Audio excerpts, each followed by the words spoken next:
Hello and welcome to another installment of Metalhead Central, the show where I take an honest look at the harder side of music and give it an honest rating.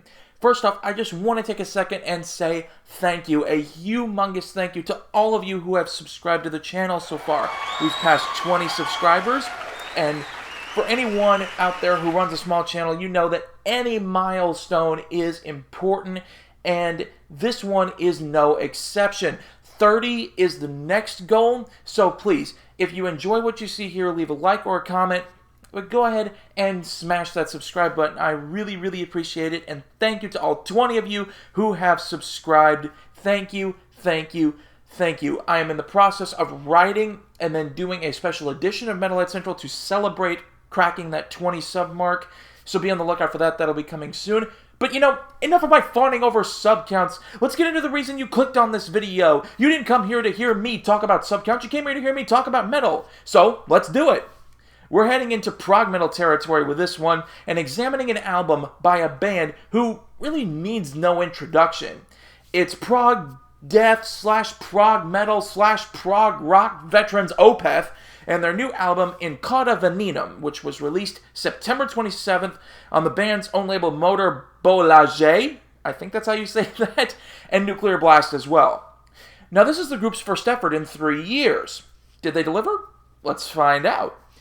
Now, anyone who knows me knows that progressive rock and metal aren't exactly high on my totem pole of favorites. I often find them to be way too pretentious and unnecessarily artsy.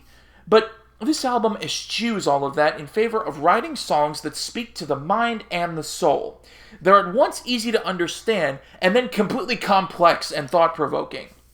That's when progressive metal succeeds, at least in my opinion, and this album is no exception.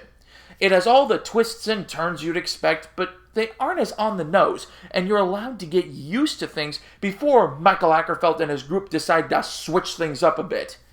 I also enjoy how the band are unafraid of playing around with different styles of music. And I know this is a progressive music album and they're going to do that kind of thing, but it's still very impressive. One of my favorite songs off this album has to be The Garroter, whose jazz influences are put on full display.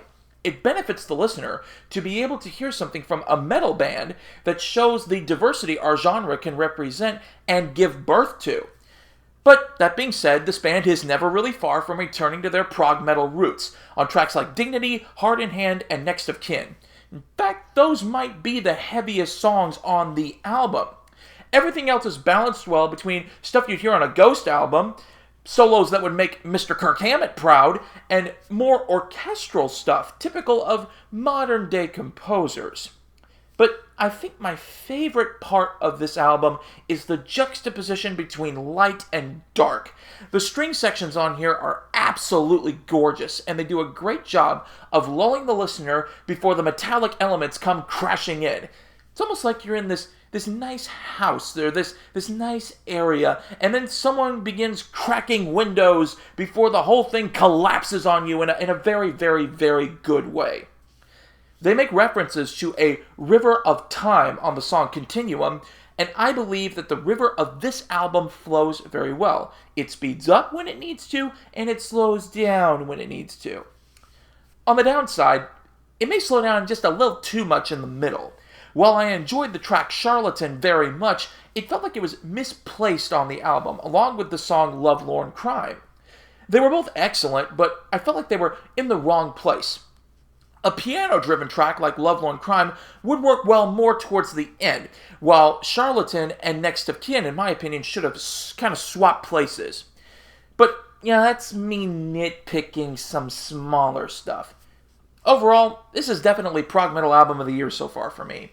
The melodies, flow, and lack of pretentiousness on the album make it succeed where so many other prog metal albums fail. I highly recommend it, and it will definitely be in the running for album of the year. With a small shift of the track list, this could be a perfect album.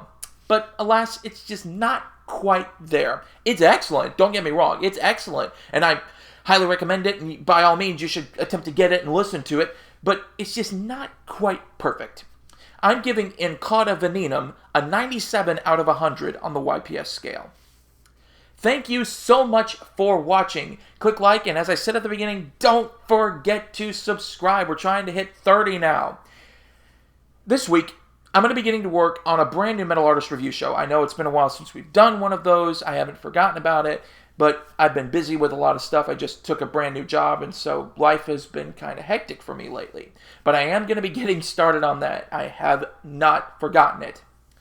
That should be up fairly soon. As far as this show is concerned, next week I'm going to be... oh boy. I'm going to be letting Brutality Maximized back out of his cage. Yep, he's coming back.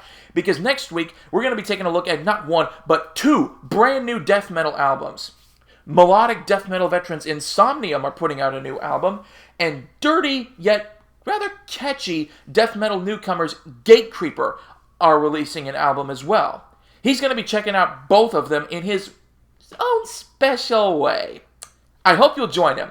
You've been watching Metalhead Central, where I give honest ratings to honest music, and we will see y'all next time.